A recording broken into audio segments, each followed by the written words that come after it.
એના પછી આવે છે રામ ભગવાન, રામ અવતાર થાય છે, મર્યાદા પુરુષોત્તમ રામ. હવે મર્યાદા પુરુષોત્તમ રામ એમને નથી કહેવાતા, કારણ કે એમને એમના જીવનમાં કોઈ દિવસ અહંકાર નથી કર્યો, કોઈ દિવસ ગુસ્સો નથી કર્યો, અને હંમેશા મર્યાદાનું પાલન કરીને રહ્યા છે. એકદમ સાદેથી જીવન જીવ્યા છે. એના વડીલોનું જે કહેવાનું છે, જે એના વડીલોના આશીર્વાદ એ પ્રમાણે ચાલ્યા છે. કોઈ દિવસ કહેવાય ને કે અધાર્મિક કાર્યો નથી કર્યા, મર્યાદા મૂકીને કોઈ કાર્યો નથી કર્યા, અને હંમેશા રૂલ ફોલો કર્યા છે. કે જે એકચ્યુઅલ ધર્મને આધીન થઈને જે રૂલ રાખવામાં આવેલા છે એ ફોલો કરીને હંમેશા એને કાર્યો કર્યા છે એના આખા જીવન દરમિયાન. અને એની સ્ટોરી તો બધાને ખબર છે કે રાવણ અને કુંભકર્ણ હતા એ ટાઈમે, સીતા હરણ થાય છે.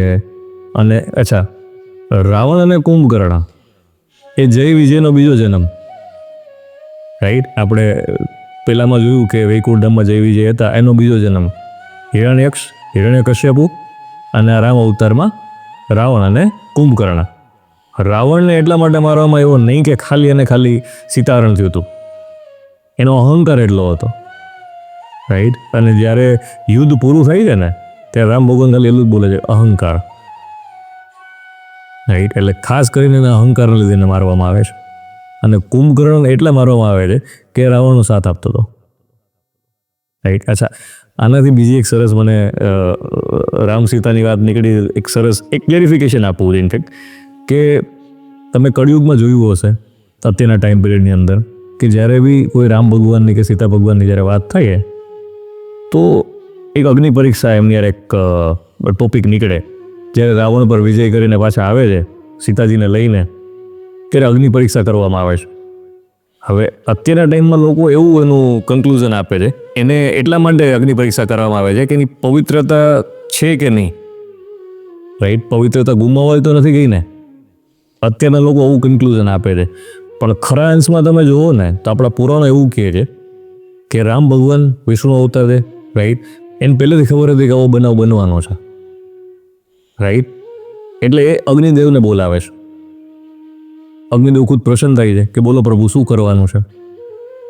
એટલે રામ ભગવાન કહે છે કે ભાઈ જો હું ધર્મયુદ્ધ કરવા જાઉં છું, અસુરનો સંહાર કરવા જાઉં છું, તમારે સીતાજીની દેખરેખ કરવાની, તમારે ધ્યાન રાખવાનું છે, રાઈટ. એની પવિત્રતાને કોઈ ઠેસ ન પહોંચે એનું ધ્યાન તમારે રાખવાનું છે. હું જવાબદારી તમને સોંપું છું. આપણે કહીએ ને કે આપણે કંઈ જનરલી કોઈ બહારગામ જતા હોય તો આપણે ઘરના વાળાને કહીએ કે ભાઈ જરાક જોજો, ફેમિલીનું ધ્યાન રાખજો, હું આવું છું, રાઈટ. એવી રીતે અગ્નિદેવને કહીને જાય છે. એટલે અગ્નિદેવ એક જ્વાલા બને છે, એની અંદર રિયલ સીતાજી જાય છે, અગ્નિની અંદર સમાઈ જાય છે, અને એમાંથી છાયાવી સીતા, એટલે લાઈક માયાવી સીતા, ઇલ્યુઝન, એકચ્યુઅલ નથી પણ આપણી દ્રષ્ટિનો ભ્રમ છે, ઇલ્યુઝન. એવી રીતે છાયા સીતા બહાર નીકળે છે, રાઈટ. અને આખું ઇન્સિડન્ટ બને છે. અને રાવણ જે સીતાને હરણ કરીને લઈ જાય છે એ માયા સીતા છે, નહીં કે ઓરિજિનલ સીતા, રાઈટ. હવે જ્યારે આખું પૂરું થઈ જાય યુદ્ધ ને બધું, અને જ્યારે ફરીવાર પાછા આવે છે એટલે રામ ભગવાન એટલા માટે અગ્નિદેવને પાછા બોલાવે છે, નહીં કે આપણે જે વિચારે છે અગ્નિ પરીક્ષા કરવા માટે, એ એટલા માટે બોલાવે છે કે માયા સીતા જે છે, છાયા સીતા જે છે એ અગ્નિમાં જાય અને ઓરિજિનલ સીતા બહાર નીકળે, રાઈટ. ઓરિજિનલ સીતા તો કોઈ દિવસ ત્યાં ગયા જ નથી, એટલે પવિત્રતા ભંગ થવાનો કોઈ પ્રશ્ન જ નથી, રાઈટ. આ એટલા માટે સ્ટોરી મેં કરી કે અત્યારનો જે રોંગ ઇન્ટરપ્રિટેશન ચાલે છે, મિસઅન્ડરસ્ટેન્ડિંગ છે, એ ક્લિયર કરું છું, રાઈટ. ઓકે, તો રામ ભગવાનનું જીવન આપણને બધાને ખબર છે, ઘણા બધા ફોલોઅર્સ છે. હમણાં અયોધ્યામાં બી સરસ રામ મંદિરનું નિર્માણ થયું. ઓકે, એના સિવાય આપણે આગળ વધીએ. હવે આપણે જે અવતારની વાત કરવા જઈ રહ્યા છીએ એ મારા ફેવરેટ, કદાચ મારા એકલાના નહીં પણ લગભગ બધા યંગસ્ટરનો તો ફેવરેટ હશે જ, એ છે કૃષ્ણ અવતાર. હવે કૃષ્ણ અવતારની કદાચ આપણે વાત કરવા જઈએ ને તો એટલી બધી કૃષ્ણ લીલા છે કે કદાચ આપણે આખી રાત બેસીએ તો પૂરી ન થાય, એટલી સરસ એને લીલાઓ કરી છે. અને બધી લીલાઓની પાછળ કાંઈ ને કંઈ એનું કારણ હતું, રાઈટ. તો બાળપણથી જુઓ કે એમના મૃત્યુ સુધી તો એમને કન્ટિન્યુઅસ લીલા જ કરી છે હર વખતે, અને છેલ્લે ધર્મની સ્થાપના કરીને એ ગયા છે. તો આપણે વાત કરીએ એમના જન્મથી, રાઈટ. તો સૌથી પહેલાં તેના માતા પિતા, એકચ્યુઅલી એમના 2 માતા પિતા છે, જેમને જન્મ આપ્યો અને બીજો એમને ઉછેર કર્યો. જેમને જન્મ આપ્યો જે છે દેવકી અને વાસુદેવ. દેવકી જે છે એ કંસ, એટલે મથુરાના જે રાજા કંસ એમની બેન, રાઈટ. હવે આમના જ્યારે મેરેજ થાય છે એ ટાઈમે કંસને એવો ભાસ થાય છે, એમને ખ્યાલ પડે છે કે દેવકીનો જે પુત્ર આવશે અથવા તો પુત્રી આવશે, જે બી બાળક આવશે એમનો વધ કરી નાખશે, એટલે કે એના મામાનું વધ કરી નાખશે, કંસ મામાનું, રાઈટ. હવે દેવકીના 7 બાળકો આવે છે પહેલા, એ 7 બાળકોને મારી નાખે છે, રાઈટ. 8મું બાળક જે આવે છે કૃષ્ણ ભગવાન, રાઈટ. વાસુદેવને ખબર હતી કે આ ભગવાન રૂપ છે અને એની આકાશવાણી થઈ ગઈ હતી કે ભગવાન પોતે જન્મે છે, રાઈટ. એટલે હવે એના માટે એક સોલ્યુશન કરવાની વાત હતી કે જો આ કદાચ કંસને ખબર પડે તો આ તો બાળક છે, તો બાળક તો સામનો કરીને જ છે કોના સામે, કંસ એવડો મોટો રાજા છે. એટલે એ શું કરે છે વાસુદેવ કે પોતે નાની ઓલી બાસ્કેટ જેવું આવે ને, બાસ્કેટ લઈ અને એમના અંદર એમને બેસાડી અને નક્કી કરે છે કે એમને કોઈ વ્યવસ્થિત જગ્યા પર મૂકી આવે. હવે અચ્છા, જે જગ્યા પર એ જાય છે કે જે જગ્યા પર એનો ઉછેર થાય છે એ નંદ બાવા અને યશોદામાં, એ જ શું કામ? અચ્છા, એની પાછળની એક બેક સ્ટોરી એવી છે કે જે તે ટાઈમે નંદ બાવા અને યશોદામાં જે છે એ વિષ્ણુ ભગવાનના મોટા ડિવોટી હતા, રાઈટ. એમના ભક્ત હતા. એટલે એમને ઘણી વખત એમને પ્રાર્થના કરે છે કે તમે એક વખત અમારા ઘરે સંતાન રૂપે પધારો, રાઈટ. હવે એ ટાઈમે એવો બનાવ બને છે, વાસુદેવ જે છે એ પાલકીમાં બેસાડીને પેલા બાસ્કેટમાં બેસાડીને ક્રોસ કરવા જાય છે, જોવે છે કે ભાઈ એ તો જેલમાં હતા, એ જેલમાંથી રસ્તો કરીને જોવા જાય છે કે બહાર કેમ નીકળવું અહીંયાથી. તો એ ટાઈમ એવું થાય છે કે જમના નદી છે અને ફૂલ વરસાદ ચાલુ છે એકદમ, તો એ ક્રોસ કેવી રીતે કરવું? પણ જમનાજી જે છે એમને ખબર હતી કે આ તો ખુદ ભગવાન છે, વિષ્ણુ ભગવાન છે, રાઈટ. એટલે એ પોતે જે નદી છે તો નદી વચ્ચે જગ્યા થઈ જાય છે, એક રસ્તો બની જાય છે આપોઆપ, ભગવાન છે એટલે, અને આપોઆપ રસ્તો થાય છે. ત્યાંથી વાસુદેવ નીકળી જાય છે પેલું બાસ્કેટ લઈને, એ નંદ બાવાના ઘરે પહોંચે છે. નંદ બાવાના ઘરે મૂકી દે છે બારે રાતના ટાઈમે. અને યોગમાયા જે છે એ યોગમાયા નંદ બાવાના ઘરે જન્મે છે. એકચ્યુઅલમાં જન્મ એટલા માટે યોગમાયા લીધો છે કે એ કૃષ્ણ ભગવાનની આ જેટલું બી પેલું કહેવાય ને કે મિશન, પર્ટિક્યુલર મિશન માટેનો જન્મ થાય છે યોગમાયાનો નંદ બાવાના ઘરે. અને વાસુદેવ જ્યારે આવે છે એ ત્યારે યોગમાયાને સાથે લઈને આવે છે. એટલે એ કંસને સોંપી દે છે કે આ અમારું 8મું પુત્ર અથવા તો 8મું બાળક અમારું. કંસ એને જેવું મારવા જાય છે ને તો એ હવા મૂડી જાય છે. અને એ એકચ્યુઅલ દુર્ગા સ્વરૂપ છે. યોગમાયા જે છે દુર્ગા સ્વરૂપ છે, દુર્ગાનો અવતાર છે. એટલે દુર્ગામાં પ્રસન્ન થાય છે સીધા કે તું મૂર્ખ, તું આ શું કરસ? તું મને મારીશ? મને દુર્ગાને મારીશ તું? એ તને મારો આવડો બીજો પેદા થઈ ગયો છે, તું તારી રક્ષાનો પહેલાં વિચાર, મને મારવાનો દૂર છે. આટલું કરીને જતા રહે છે. એટલે કંસ એકદમ પહેલે સ્થિતિમાં આવી જાય છે. ઓકે, નંદ બાવા અને યશોદાના ઘરે કૃષ્ણ ભગવાનનો ઉછેર થાય છે અને નાનપણથી લીલાઓ ચાલુ થાય છે. જેવી રીતે કાલિયા નાગ છે, એના માતાને મોઢમ બ્રહ્માંડ દેખાડી દે છે, રાઈટ. એના ભાઈબંધો એટલે જે એને યારે ગાયો ચરાવતા હતા એ બધા ભાઈઓ હારે અલગ અલગ સ્ટોરી. અચ્છા, એમાંની એક સ્ટોરી મને સરસ યાદ આવી જે બ્રહ્માજી હારે કનેક્ટેડ છે, જે અત્યારના ટાઈમમાં બી લિંકઅપ થાય છે. હું તમને એનું એક્ઝામ્પલ આપું. અત્યારે તમે સાંભળ્યું હશે કે અલગ અલગ યુનિવર્સ છે, મેટા યુનિવર્સ છે, અલગ અલગ બ્રહ્માંડ છે, આવી બધી વાતો આવે છે, બરાબર. આ અલગ બ્રહ્માંડમાં આ વસ્તુ છે. હવે આની સ્ટોરી લિંકઅપ ક્યાંથી થાય છે અને આ ખરેખર છે કે નહીં? તો એક ટાઈમે વિષ્ણુ ભગવાન જે છે એ પોતાના વૈકુંઠધામમાં આરામ કરતા હોય છે અને બ્રહ્માજી આવે. એટલે ત્યારે દ્વારપાલ જય વિજય બ્રહ્માજી આવે કે ભાઈ મારે વિષ્ણુ ભગવાનને મળવું છે. એટલે પેલા જય વિજય બહાર રોકી લે, બ્રહ્માજીને ગેટ ઉપર રોકી લે. એટલે કે 2 મિનિટ ઉપર પ્રભુને પૂછી લઉં. એટલે વિષ્ણુ ભગવાન પાસે એટલે બ્રહ્માજી આવ્યા છે તો કે પૂછ કયા બ્રહ્માજી, કેટલા માથાવાળા બ્રહ્માજી? વિષ્ણુ ભગવાન એવું કહે. એટલે જય વિજય આવીને પૂછે, જોઈ જાય, હાલો ભાઈ 4 માથા. અંદર જઈને કહે કે ભાઈ 4 માથા, સારું મોકલો અંદર. એ કહે એટલે અંદર જાય. એટલે બ્રહ્માજી જ્યાં ગેટથી લઈને અંદર સુધી પહોંચે ને પ્રભુ સુધી, ત્યાં સુધી મગજમાં એક જ સવાલ, કેટલા માથાવાળા બ્રહ્માજી, કયા બ્રહ્માજી? આ કેમ કયા બ્રહ્માજી એટલે શું? કે મેં સૃષ્ટિનું સર્જન કર્યું છે તો બ્રહ્મા તો એક જ હોય ને. એટલે એ ટાઈમે આઈ એમ સમથિંગ હતું. એટલે એ પ્રભુ પાસે પૂછે છે, બીજું કંઈ કર્યા વગર સીધો એક જ સવાલ, પ્રભુ સૌથી પહેલાં મને એ કહો કે તમે એમ કેમ પૂછ્યું કયો બ્રહ્માજી છે? બરાબર. એટલે વિષ્ણુ ભગવાન તો વિષ્ણુ ભગવાન લઈ આને માયા દેખાડવી જ પડશે. 2 મિનિટ બેસી કે સમજાવું. એટલે વિષ્ણુ ભગવાન એક અવાજ કરે છે. તો એવી રીતે અલગ અલગ હજારોની સંખ્યામાં બ્રહ્માજી ઉપરથી આવે, અલગ અલગ. કોઈને એક માથું છે, કોઈને 2 છે, કોઈને 3 છે, કોઈને 5 છે, કોઈને 10 છે, કોઈને 15 છે, આવી રીતે. અને બધા અલગ અલગ પોતે જ કમળમાં બેસીને આવે, બધા અલગ સેમ સ્ટાઇલ, માથા અલગ અલગ વધારે ટૂંકમાં એમ.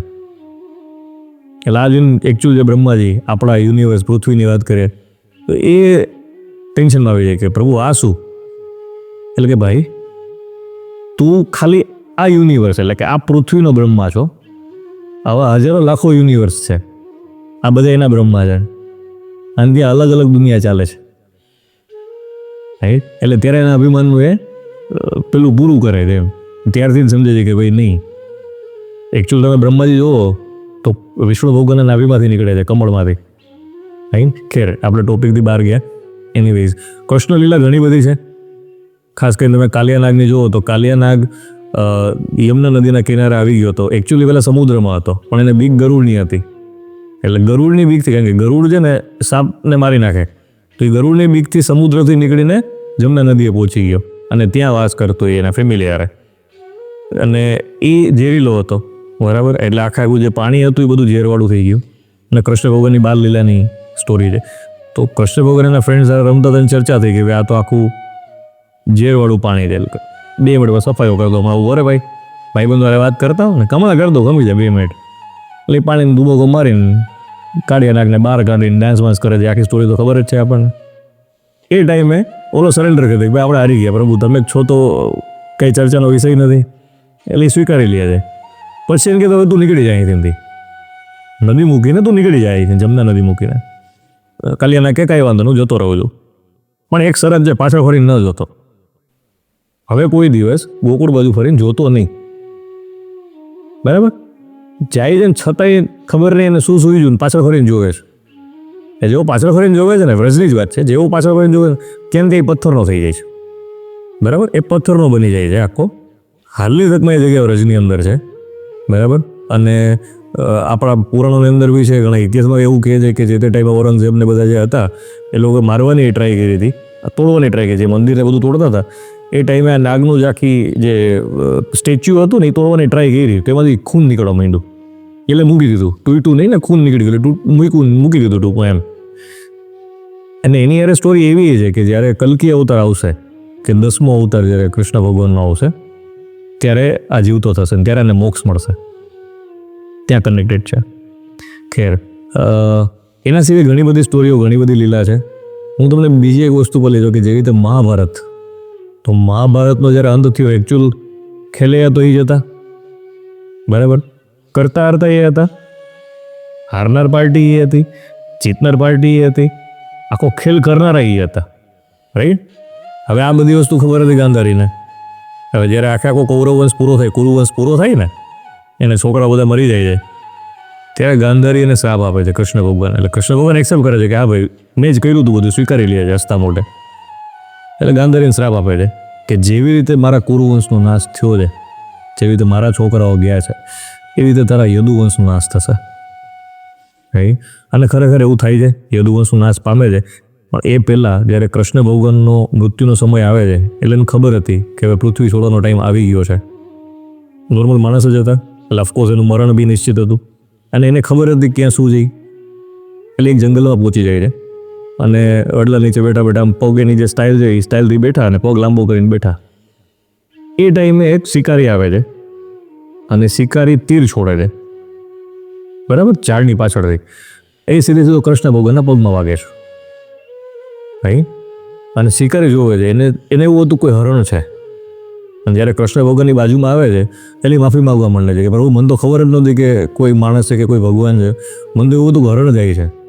એટલે કૃષ્ણ ભગવાન કે બેસ, હું સમજાવું તને, આ લીલા બધી મારી જ છે કારણ કે હું કરતા હરતા છું, સમજાવું. એ તું આ જન્મમાં શિકારી છો, હું આ જન્મમાં કૃષ્ણ છું. એની પહેલાંના જન્મમાં હું રામ હતો અને તું બાલી હતો, રાઈટ? બાલી એટલે કયા રાજા બાલી નહીં, સુગ્રીવ અને બાલી. રામ ભગવાન જ્યારે વાનર સેના ભેગી કરવા ગયા હતા, રાઈટ, જ્યારે રાવણ પર ચડાઈ કરવા જવાનું હતું, એ ટાઈમે સુગ્રીવ અને બાલીની વાત થતી હતી, 2 ભાઈઓ. એ 2 વચ્ચે જ્યારે યુદ્ધ થતું હતું, બાલીને વરદાન હતું ને બાલીનું વરદાન એવું હતું કે જેની યારે ફાઇટ કરે ને એની 50% શક્તિ એ પોતે લઈ લે, એને આવી જાય. In short right. એટલે સુગ્રીવને બાલી યારે યુદ્ધ થતું હતું ત્યારે એને ખબર હતી કે સુગ્રીવ જે છે એ આપણા કામનો માણસ છે ને એ આપણને આગળ જઈને બધે હેલ્પફુલ થશે. પહેલી વખત મર્યાદા પુરુષોત્તમ રામે પહેલી વખત આખા જીવનકાળ દરમિયાન પહેલી ને છેલ્લી વખત ઇનફેક્ટ છલ કર્યું છે કે જેને જ્યારે બાલી ફાઇટ કરતો બાલી બેક સાઈડ હતો અને એની પીઠ પર એને બાણ માર્યું છે. આખા રામ અવતાર દરમિયાન પહેલી ને છેલ્લી વખત એને છલ કપટ કર્યું છે કે પાછળથી એને માર્યું છે. રાઈટ. એને બાલીનું મૃત્યુ થઈ જાય, સુગ્રીવ બચી જાય અને પછી આખી રામકથા જે આપણને ખબર છે એ પ્રમાણે. Back to the story. એટલે કૃષ્ણ ભગવાન એવું કહે છે કે ગયા જન્મમાં તો બાલી હતો, મેં તને પાછળથી માર્યો હતો. રાઈટ. આ જન્મમાં એ જ વસ્તુ થઈ, તને ધ્યાન નહોતું ને તારા હાથે મારું મૃત્યુ થયું. એટલે એવું કહેવાય ને કે જે કર્મોનું ફળ બધાને મળે, જે ભગવાન પોતાની નથી મૂકતા, પોતાની જાતની નથી મૂકતા, તો સ્વાભાવિક છે કે આપણે તો ચંદેવા મનુષ્ય છીએ. રાઈટ. અચ્છા, મૃત્યુ સુધી પહોંચી ગયા, પણ વચ્ચેની એક સ્ટોરી આવી સરસ મજાની કહી દઉં કે જ્યારે દેવકી અને વાસુદેવ જેલમાં હતા, કૃષ્ણ ભગવાન તો ભગવાન જ હતા, એને તો ખબર જ હતી. એ 14 વર્ષ પછી એને છોડાવવા જાય જેલમાંથી. જ્યારે તમે કદાચ કંસનો વધ જોવો તો એ 11 વર્ષે જ થઈ ગયો હતો. 11 વર્ષે 6 મહિનાની ઉંમરમાં કૃષ્ણ ભગવાને કંસનો વધ કરી નાખ્યો હતો, પણ છતાંય 14 વર્ષ પછી એને છોડવા જાય છે જેલમાંથી. એટલે દેવકી માતાને પ્રશ્ન થાય છે કે તું તો ભગવાન છો, તો તમે 14 વર્ષ કેમ લઈ ગયા? તું તો ધારત તો તું 80 સેકન્ડ એમને છોડાવી શકતો હતો. રાઈટ. સ્વાભાવિક છે કે માં પૂછેલા દીકરાને હકથી કે ભાઈ તે એવું કેમ કર્યું, તું તો પહેલા દિવસે કરી શકતો હતો. એટલે કૃષ્ણ કે જે માતાજી તમને એ કે તમારો કદાચ આગળનો જન્મ યાદ નથી, મને મારા પહેલાંના અને પછીના બધા જન્મ યાદ છે. તમને યાદ છે ગયા જન્મમાં તમે મને 14 વર્ષ માટે મારી માતાજી અલગ મોકલો હતો વનવાસ માટે? તો કે નહીં, મને ખબર નથી. તમે ગયા જન્મમાં કઈ હતા? અને હું રામ હતો. તો કે તું અત્યારે યશોદાના ઘરે અત્યારે તો ઉછેર એમનો થતો હતો, તો યશોદા કોણ છે એ કે? તો કે એ કૌશલ્યા છે. રાઈટ. એટલે પ્રેક્ટિકલ તમે જોવા જાઓ તો એના માતા પિતાને કર્મોની સજા ભોગવી. કૃષ્ણ ભગવાને પોતે એમનું જેવી રીતે છલ કપટથી વાત કર્યું તેવી રીતે પોતે એ જ વસ્તુ થઈ. એટલે કહેવાય ને કે કૃષ્ણ ભગવાનના ઓલા ઉપરથી આપણે લર્નિંગ લઈએ ને કે તમે કર્મ જે કરો ફળની ચિંતા નહીં કરો, તમને એ તમે જેવું કરશો, જેવું વાવશો એવું મળશે. રાઈટ. આ વસ્તુ સૌથી મોટી છે. અચ્છા, 8મો અવતાર કૃષ્ણ ભગવાનનો, આમાં તો હજી ઘણું બધું છે, આપણે નેક્સ્ટ એપિસોડમાં કવર કરશું, અત્યારે ટૂંકમાં કરીએ.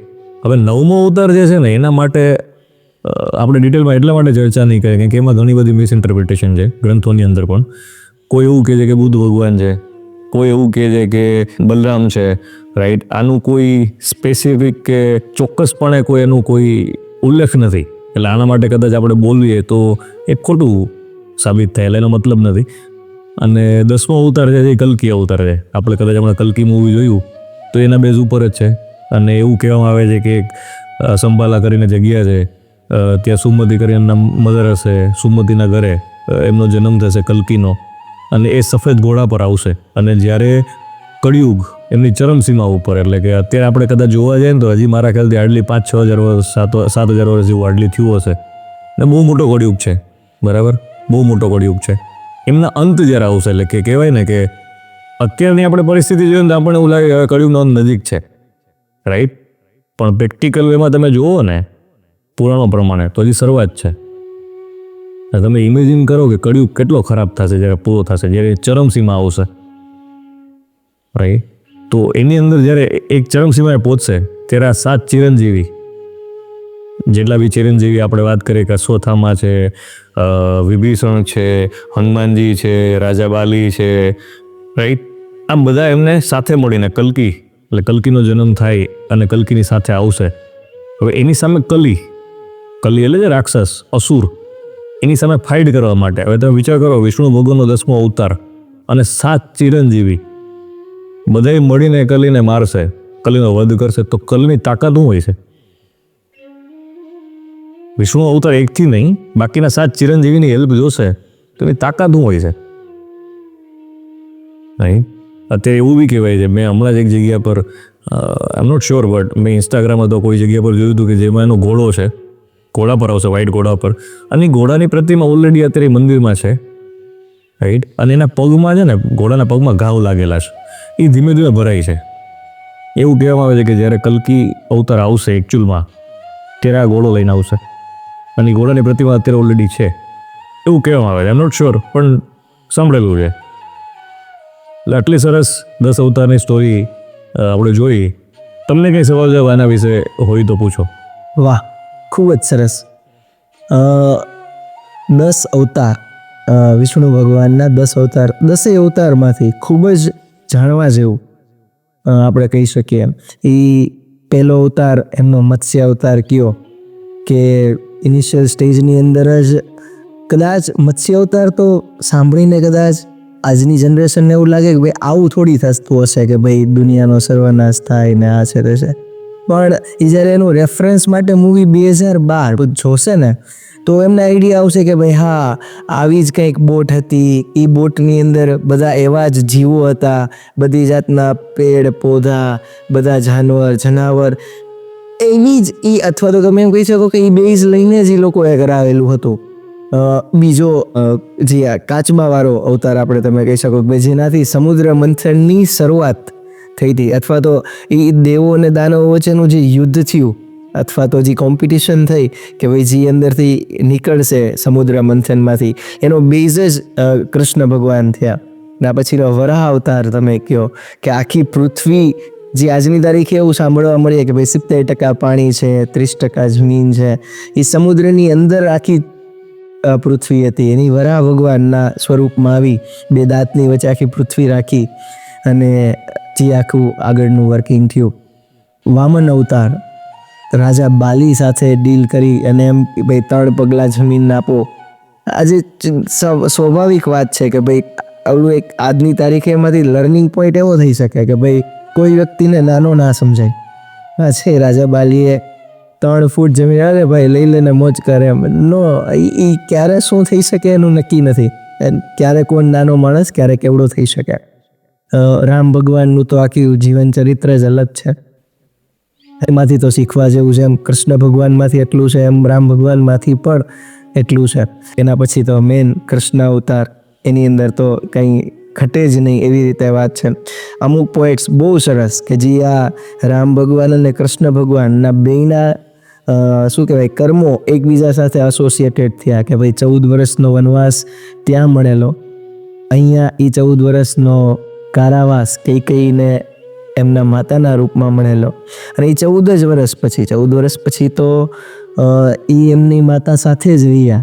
અને જ્યારે કૌશલ્ય માતાએ 14 વર્ષ એના પુત્રથી અલગ રહ્યા હતા, તો એ 14 વર્ષ જ એમની સાથે રહ્યા. તો ટૂંકમાં એના હિસાબમાં તો કોઈ શંકાને સ્થાન નથી. એ કૃષ્ણ ભગવાનને હિસાબ કર્યો છે તો એ પરફેક્ટ જ હશે. એ કર્મ પ્રમાણે જ તમને તમારું પાર્કિંગ મળશે.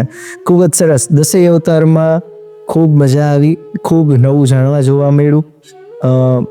જેમ 10 અવતારની અંદર એમાં 7 ચિરંજીવીઓમાંથી પણ ચિરંજીવીઓનો આપણને એક અંશ મળે છે. જેમ કે પરશુરામ છે, રાજા બલિ છે, અશ્વત્થામા છે, મહાભારતની અંદર કનેક્ટેડ. તો આવા હજી 7 આપણે 3-4 ચિરંજીવી નહીં પણ 7 ચિરંજીવીઓનો એક સાથે સાર લેશું કે હકીકતે એમાંથી શું આપણે લર્નિંગ પોઈન્ટ્સ લઈ શકીએ. તો તૈયાર છો બધા નેક્સ્ટ એપિસોડ માટે? તો સ્ટાર્ટ કરીએ.